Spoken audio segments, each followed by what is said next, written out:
안녕하십니까? 안녕하세요. 오늘도 바쁜 일정들을 뒤로 미루시고 이 하나님의 말씀의 우선순위를 두고 이제 공부하기 위해서 오신 여러분들을 진심으로 환영하고, 그러한 여러분들 심령 가운데 우리 하나님이 함께 계시며 축복하실 것이라 믿어 의심치 않습니다. 하나님께서 주시는 모든 축복을 받아 돌아가시는 여러분들이 되기를 바랍니다. 은혜로 말미암아 예수 그리스도를 믿었을 때에 하나님께서는 우리에게 새 생명을 주셨다. 우리가 그걸 믿고 사는 사람들이잖아요. 그리스도인은 그걸 믿고 사는 사람들이잖아요. 근데 이제 여러분들의 상식적인 논리에 의하면 모든 생명체는 움직일 뿐만 아니라 자란다, 성장한다, 이것이죠. 그래서 오늘 이 시간에 우리가 다루고 싶은 주제는 성장하는 그리스도인. 그리스도인은 예수 그리스도를 믿음으로 말미암아 새 생명을 얻은 새로운 피조물인데, 그러면 우리의 어떤 그 생명의 질이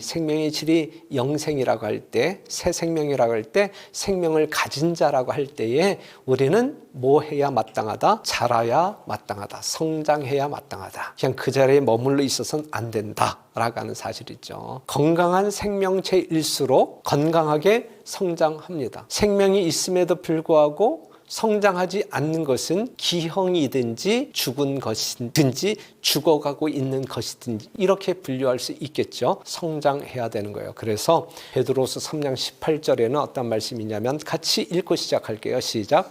예수 그리스도의 은혜와 저를 아는 지식에서 자라가라. 뭐하라? 자라가라. 여러분들에게 하시는 말씀이에요. 자라가라. 어디에서? 그리스도의 은혜와 저를 아는 지식에서 자라가라 그랬어요.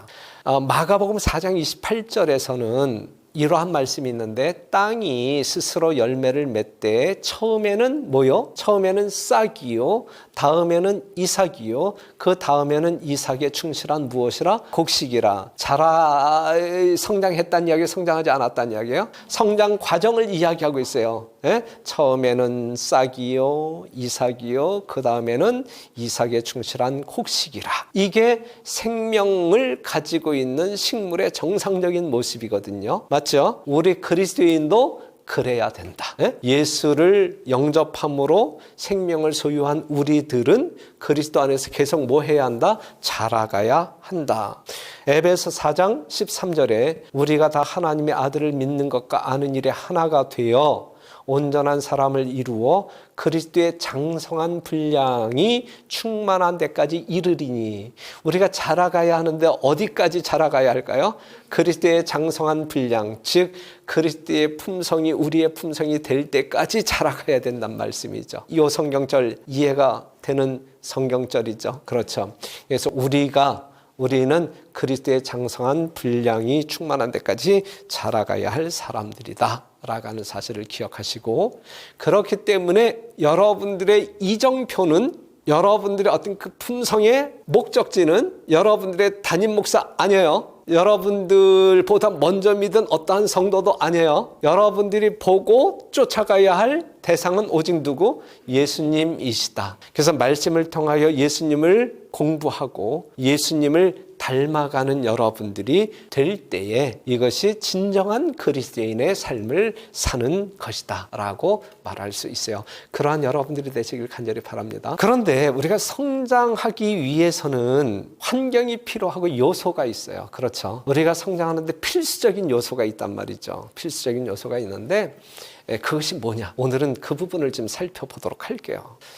먼저 생명체는 양분이 공급되어져야 돼요. 그 다음에 양분이 공급되어졌는데 숨을 쉬지 못한다. 그러면 죽은 거예요, 산 거예요? 죽은 거예요. 숨을 쉬어야 돼. 호흡을 해야 돼. 호흡을. 그 다음에 생명체는 움직인다, 움직이지 않는다. 움직인다라고 하는 사실이죠. 그러니까는 이제 이 생명체가 건강한 모습으로 성장하는데 필수적인 요소는 호흡도 해야 되고, 그 다음에 양분도, 음식도 먹어야 되고, 그 다음에 움직여야 돼요. 움직여야 돼요. 운동도 해야 되고 일도 해야 되고 움직여야 된단 말이죠. 이것을 영적으로 이렇게 인용을 한다고 하게 되면 성경에서 말하고 있는 그러한 어떤 그 표현이 어떻게 표현되어지고 있냐면 양식은 하나님의 말씀으로 묘사하고 있고 호흡은 성도들의 기도를 묘사하고 있고 움직임이라고 하는 것은 운동이라고 하는 것은 우리의 선교적 삶을 이야기하고 있어요. 그냥 그리스도인이 성장하기 위해서는 하나님의 말씀을 매일 먹어야 되고 호흡을 매일 해야 하듯이 기도를 하는 삶을 살아야 되고 그리고 우리가 가지고 있는 이 진귀한 보화를 그냥 나 혼자 먹고 살겠다라고 하는 이기심으로 똘똘 뭉쳐갖고 다른 사람들에게 나눠주는 일에 인색하다고 하면 그냥 뱉어져 죽는 것이죠. 자기의 욕심으로 말미암아 죽게 되는 것이죠. 이것을 나누어 주기 위하여 활발하게 움직일 때에 우리는 영적으로 아주 균형감 있게 균형지게 성장할 수 있다. 이 부분에 대해서도 뭐 이해할 수 있는 것이죠. 뭐 부정하시는 분 있나요? 없죠. 그러면 우리의 첫 번째 이제 성장 요소라고 말할 수 있는 음식 먹는 것, 다시 말해서 성경 연구에 대해서 살펴볼게요. 베드로전서 2장 2절에 있는 말씀 보면 갓난 아이들이 태어난 사람이잖아요. 갓난 아이들이 순전하고 신령한 젖을 사모하라. 갓난 아이들 같이 순전하고 신령한 젖을 사모하라. 이는 이로 말미암아 너희로 구원에 이르도록 어떻게 한다? 자라게 한다. 그냥 어린 생명체가 자라기 위하여 뭘 달라고 울부짖어요? 젖을 달라고 울부짖듯이 그 간절한 마음으로 여러분들이 신령한 젖 무엇을 사모할 때 하나님의 말씀을 사모할 때 여러분들은 구원에 이르기에 넉넉한 성장을 경험하게 될 것이다 라고 하는 사실이죠. 하나님 말씀 먹어야 합니다. 얼만큼 먹어야 돼요? 하루에 몇 번 먹어야 돼요? 여하튼 여러분들이 건강한 삶을 위하여 필요한 만큼 매일같이 먹어야 돼요. 건너뛰지 말고 매일같이 몇 끼에 먹어야 합니다. 마태복음 4장 4절 예수께서 대답하여 가라사대 기록되었을 때 사람이 떡으로만 살 것이 아니요 하나님의 입으로 나오는 모든 말씀으로 살 것이라. 우리는 영적인 성장을 꾀하는 사람들이잖아요. 영적인 성장을 꾀하기 위하여 우리는 육신의 밥만 먹고 사는 사람들이 아니라 하나님의 입으로 나오는 모든 말씀, 하나님의 말씀, 성경 말씀을 연구함으로 살아야 된다. 이것이 우리가 영적인 삶을 생명을 위하여 꼭 필요한 것이다 라고 하는 사실이죠. 욥이라고 하는 사람은 이렇게 이야기했어요. 내가 그의 입술의 명령을 어기지 아니하고 일정한 음식보다 그 입의 말씀을 귀히 여겼구나.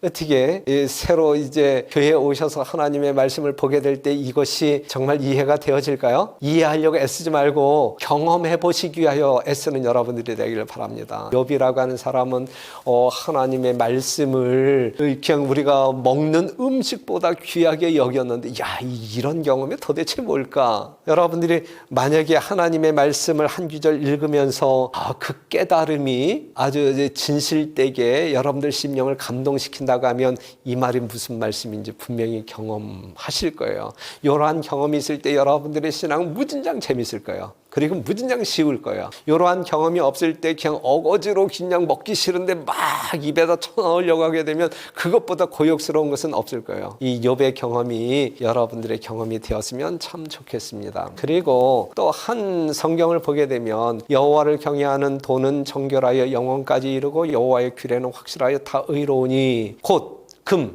곧 많은 정금보다 더 사모할 것이며 꿀과 송이꿀보다 더 달도다 그랬어요. 아까 방금 전에 읽었던 성경절과 대동소이하지만 정금보다 더 사모할 것이며 여러분들은 돈 무진장 좋아하잖아요. 그렇죠? 돈을 위해서라고 하게 되면 별짓 다 하자. 여기 오신 분들은 아니겠죠. 그렇죠?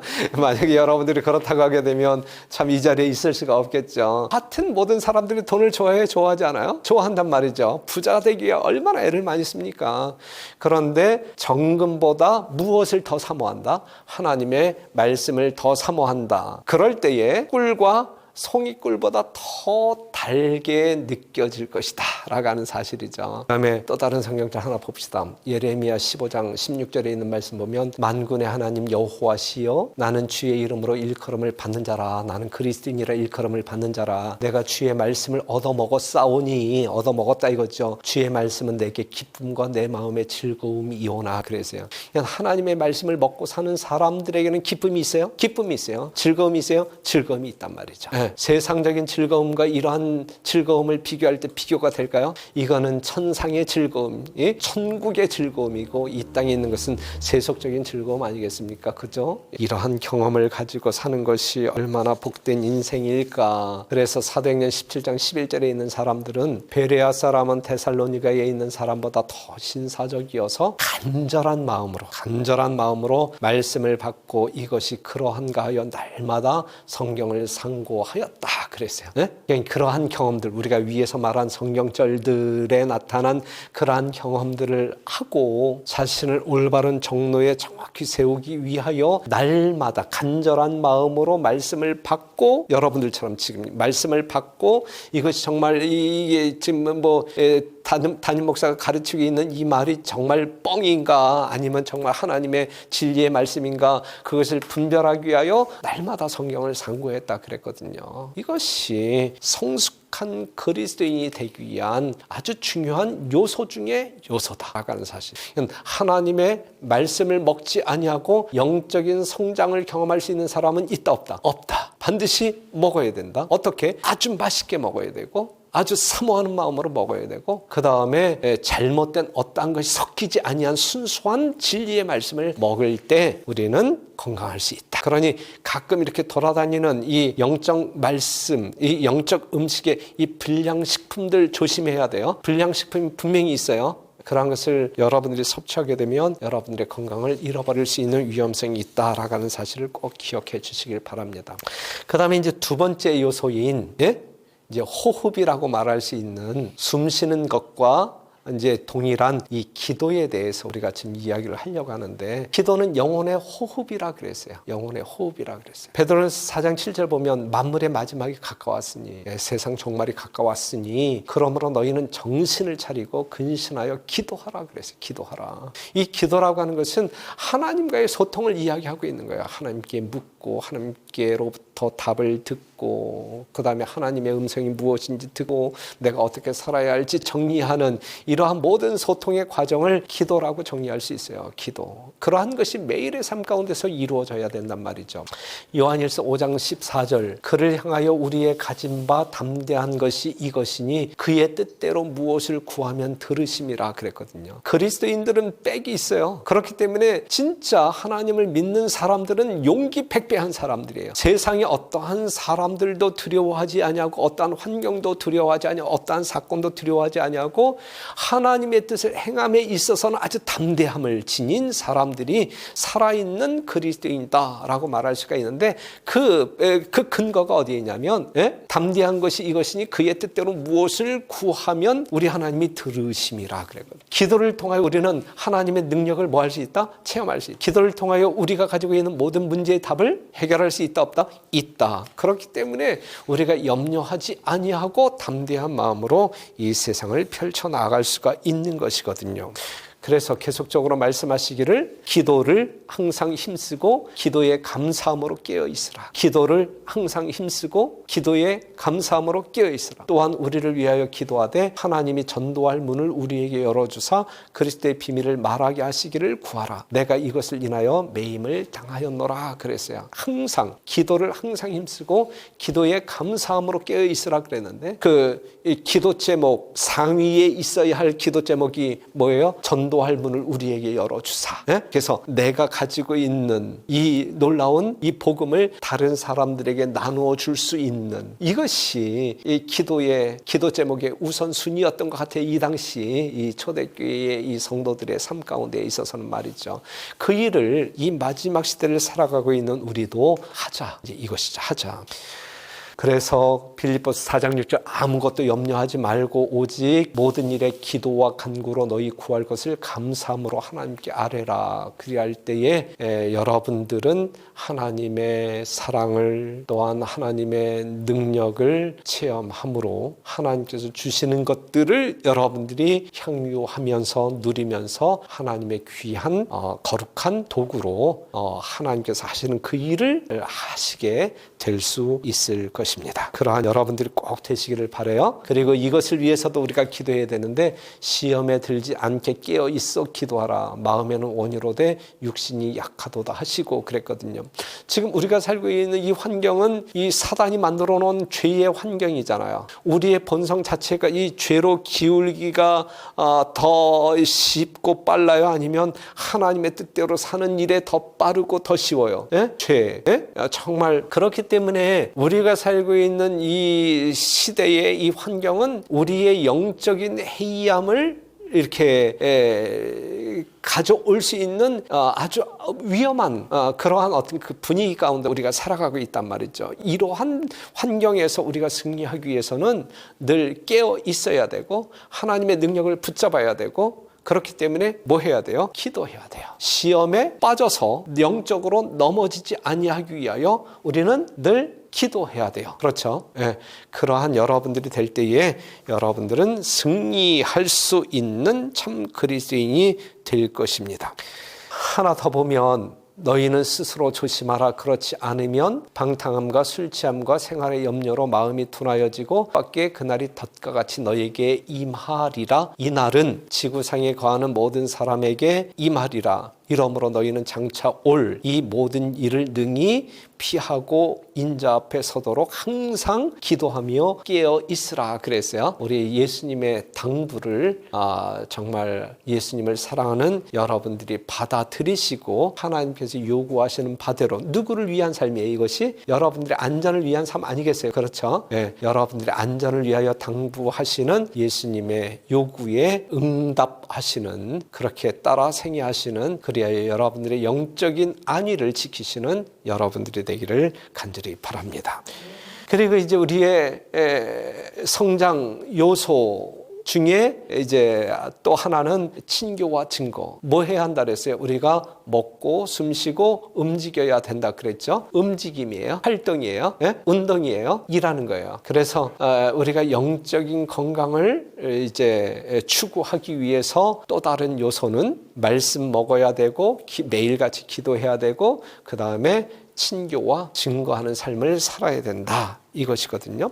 사도행전 2장 46절 같이 한번 읽어봐요. 시작. 날마다 마음을 같이하여 성전에 모이기를 힘쓰고 집에서 떡을 떼며 순전한 마음으로 음식을 먹고 그랬어요. 성전에 모하기를 힘쓰고 모이기를 힘쓰고 성도들과 온전한 교제를 나누면서 기쁨의 신앙을 유지하라 이 말씀이거든요. 마가복음 16장 15절에 또 가라사대 너희는 온 천하에 다니며 만민에게 복음을 전파하라 그랬어요. 이거는 생명력을 어떠한 생명력? 영생, 이렇게 하늘의 생명력을 소유한 여러분들에게 당부하시는 하나님의 말씀이시라. 온 천하에 다니며 움직이며 만민에게 복음을 전파하라 그랬거든요. 그래서 다시 정리한다고 하면 우리는 침례를 받음으로 말미암아 하나님의 백성이 되잖아요. 하나님의 백성이 된 사람들은 교회에 입교하게 되는 것이고 교회에 입교했다는 이야기는 이 교회에 다 하나님의 자녀들이 모여 살잖아요. 우리 하나님께서 이 교회를 향한 하나님의 진정한 뜻은 뭐냐면 아버지와 아들과 성령이 하나됨 같이 모든 성도들이 하나 되어 하나님과 연결되기를 바라시는 것이거든요. 우리가 침례를 받고 교회에 입교하여 모든 성도들과 그리스도의 마음으로 하나 되어 하나님의 사역을 하는 것이 하나님의 뜻이다. 그래서 고린도전서 12장 13절 우리가 유대인이나 헬라인이나 종이나 자유자나 다 한 성령으로 침례를 받아 한 몸이 되었고 비유를 한 몸으로 비유했단 말이야. 한 몸이 되었고 또 다 한 성령을 마시게 하셨느니라 그랬거든요. 우리는 오직 성령 안에서 한 몸이 되어야 되고 성령이 인도하시는 바대로 우리가 일사불란하게 하나된 행동으로 살아야 할 사람들이다 라고 하는 사실이죠. 아시겠습니까? 예. 그래서 갈라디아서 3장 20절, 26절 너희가 다 믿음으로 말미암아 그리스도 안에서 하나님의 아들이 되었으니 누구든지 그리스도와 합하여 침례를 받은 자는 그리스도로 옷 입었느니라. 네, 우리가 하나님과 하나 되고 성도들과 하나 될 때에 우리는 하나님의 참 백성으로 생활할 수 있는 거란 말이죠. 그리고 이 시대에 정말 우리의 움직임을 요구하고 있는 것 중에 또 다른 것은 무엇이냐면 모이기를 힘쓰라 그랬어요. 모이기를 힘쓰라. 히브리서 10장 25절에 모이기를 패하는 어떤 사람들의 습관과 같이 하지 말고 오직 권하여 그날이 가까움을 볼수록 더욱 뭐하자? 그리하자. 모이기를 힘쓰자. 뭐 때문에 모여야 할까요? 우리는 뭐 때문에 모여야 할까요? 하나님을 예배하기 위하여 모여야 되고, 하나님의 말씀을 듣기 위하여 모여야 되고, 하나님께 기도하기 위하여 모여야 되고, 성도들과 친교하기 위하여 모여야 되고, 또한 함께 정말 이 복음을 다른 사람들에게 나누어 주기 위하여 모여야 되고, 모여야 할 이유가 참 많은 거예요. 그죠? 근데 우리 주님께서는 마지막 날이 가까움을 볼수록 더욱 모이기를 뭐하라 그랬어요? 힘써라 그랬어요. 그래서 우리는 화요일 저녁에도 하나님의 말씀을 연구하기 위하여 모여야 되고, 금요일 저녁에도 하나님의 말씀을 연구하기 위하여 모여야 되고, 안식일에 하나님을 경배하기 위하여 복음을 증거하기 위하여 모이는 일을 해야 되는데, 어떻게 해야 된다고요? 힘써 해야 된다. 힘써야.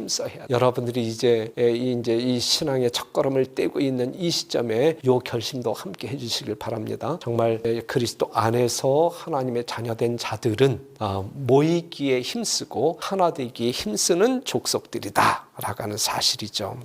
그래서 저희가 사도의 가르침을 받아 서로 교제하며 떡을 떼며 기도하기를 전혀 힘쓰니라 그랬어요. 하나 되기 위하여, 정말 그리스도의 마음으로 하나 되기 위하여. 빌립보서 2장 4절에 있는 말씀 보면 각각 자기 일을 돌아볼 뿐더러 또한 각 다른 사람들의 일을 돌아보아 나의 기쁨을 충만케 하라. 이 이야기는 뭐냐면 누구처럼 사는 것이 하나님의 기쁨을 이렇게 충족시켜 주는 거예요? 예수님처럼. 우리는 정말 예수님을 알지 못할 땐 지극히 이기적인 사람들이었잖아요. 그런데 십자가에서 보여주신 하나님의 사랑은 어떠한 사랑이에요? 이타적인 사랑이잖아요. 남을 위한 하나님의 삶이었어야 하면 자기 자신만을 위한 하나님의 삶이었어요. 자기 남을 위한 하나님의 삶이었잖아요. 우리가 예수님의 마음을 가지고 예수님의 삶을 사는 사람들이라고 하면 나 자신만을 위한 삶이에요? 아니면 다른 사람들의 삶을 돌봐주는 삶이에요? 그러한 이타적인 사랑의 마음을 가지고 사는 것이 성도의 마땅한 삶이다 라고 이야기하고 있어요. 이렇게 살 때에 하나님의 기쁨을 충만케 하는 삶이 될 것이다, 이것이죠. 그리고 다시 한번 강조하지만 어떠한 삶을 살아야 할까요? 우리가 그리스도를 증거하는 삶을 살아야 돼요. 전에도 한번 읽어봤던 성경절인데, 그러므로 너희는 가서 모든 족속으로 제자를 삼아 아버지와 아들과 성령의 이름으로 침례를 주고 내가 너희에게 분부한 모든 것을 가르쳐 지키게 하라. 볼지어다 내가 세상 끝날까지 너희와 항상 함께 있으리라. 그래. 세상 끝날까지 너희와 항상 함께 있으리라. 이 말씀은 여러분들 또한 세상 끝날까지 이 일에 뭐하라? 힘쓰라 이거예요. 힘쓰라. 그죠? 예. 예수님의 약속이 세상 끝날까지 내가 너희와 항상 함께 있을게 그랬는데, 우리 예수님은 누구와 함께 하시겠다는 이야기예요? 예? 땅끝까지 복음을 증거하는 사람. 예. 돌아다니면서 모든 족속으로 제자를 삼아 침례를 주는 그러한 하나님의 일을 하고 있는 그러한 사람들과 함께 하시겠다는 이야기거든요. 하나님의 일을 안 하는 사람들과도 함께 하시겠다는 이야기가 아니라 하나님의 일을 하는 사람들과 함께 하시겠다는 이야기거든요. 그러한 일을 우리가 해야 한단 말이죠. 그래서 우리는 어떠한 심령으로 그리스도의 복음을 증거해야 할 사람들이냐면, 바울처럼 고린도전서 9장 16절 같이 한번 시작. 내가 복음을 전할지라도 자랑할 것이 없음은 내가 부득불할 일임이라. 만일 복음을 전하지 아니하면 내게 화가 있을 것이미로라 그랬거든요. 우리가 복음을 증거하는, 다시 말해서 하나님을 대신해서 영혼들을 구원하는 그 사역은 어떤 사역? 명령에 의하여 그냥 어거지로 하는 사역이 아니라 부득불해야 할 일이다. 하고 싶어서 하는 일이다. 이거는 이러한 심령으로 할 때 복을 받을 수가 있는 것이거든요. 우리는 땅끝까지, 주님 오시는 그날까지 내가 믿음으로 말미암아 구원받은 그 예수님을 증거하는 일에 최선의 노력을 경주해야 합니다. 그럴 때 우리가 뭐 한다고요? 영적으로 성장한다. 그리스도의 장성한 분량까지 성장한다. 우리가 잃어버린 하나님의 영광, 예수님의 품성을 우리가 회복할 수 있다. 이것이죠.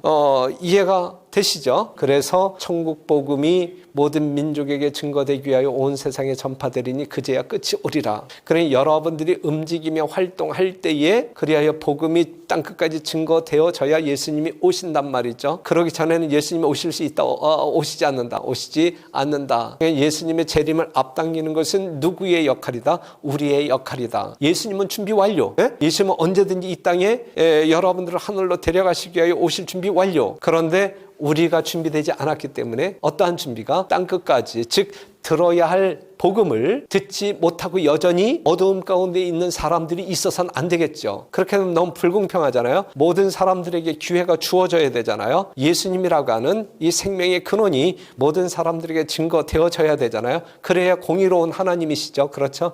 그러한 날이 이를 때까지 우리는 우리의 노력을 경주해야 할 것이다 라고 하는 사실이죠. 그래서 이제 이 말씀 보고 정리합시다. 그래서 요한계시록 14장 14절에 있는 말씀 보면 이제 우리가 하나님의 말씀을 열심히 먹고 어떠한 양식?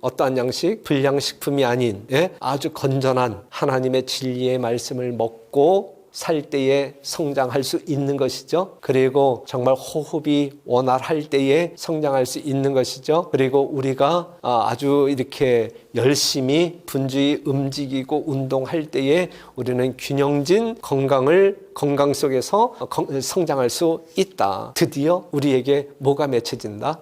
열매가 맺혀진다. 자, 그러면 이제 요한계시록 14장 14절 또 내가 보니 흰 구름이 있고 구름 위에 사람의 아들과 같은 이가 앉았는데 그 머리에는 금면류관이 있고 그 손에는 이한 낫을 가졌더라. 어떠한 예수님을 묘사하고 있는 것 같아요? 재림하시는 예수님이죠. 또 다른 천사가 성전으로부터 나와 구름 위에 앉은 이를 향하여 큰 음성으로 외쳐 가로되 내 낫을 휘둘러. 낫은 추수하는 도구지요. 낫을 휘둘러 거두라. 거둘 때가 이르러 땅의 곡식이 다 익었음이로라. 임경이라고 하는 곡식이 익었겠죠. 그렇죠. 그래서 그 곡식이 다 익었음이로다 하니 구름 위에 앉으신 이가 낫을 휘두름에 땅의 휘두름에 곡식이 거두어지니라 그랬어요. 그러니까 이 예수님이 이러한 곡식을 거두기 위하여 이 땅에 오실 때 그리고 낫을 휘두르 수확할 때에 여러분들이 어떤 그 성령의 열매를 이제 맺히지 못한 비실비실한 열매 없는 그리스도인이라고 하면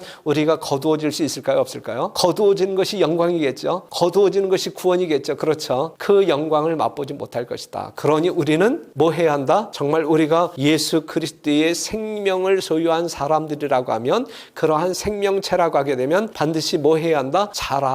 가야 한다. 성장해야 한다. 어떻게? 균형지게 성장해야 한다. 그러기 위해서는 우리가 어떻게 살아야 된다고요? 하나님의 말씀 먹자 이거죠. 건전한 하나님의 진리의 말씀 먹고 우리가 매일같이 기도함으로 하나님과 소통하고 또한 하나님께서 부여하신 사명을 이루기 위하여 정말 한 영혼이라도 구원하기 위하여 이 복음을 천국 복음을 땅끝까지 증거하는 일에 도록 충성하다가 우리 주님 여러분들을 데리러 이 땅에 오실 때에 우리 주님께로부터 귀하게 수확되어지는 그리하여 그 하늘에서 우리 주님과 영원히 생애하는 진정한 그리스도인들이 그 그리스도인들로 성장하게 되시기를 간절히 바라면서 오늘 공부 여기서 마치도록 하겠습니다. 감사합니다.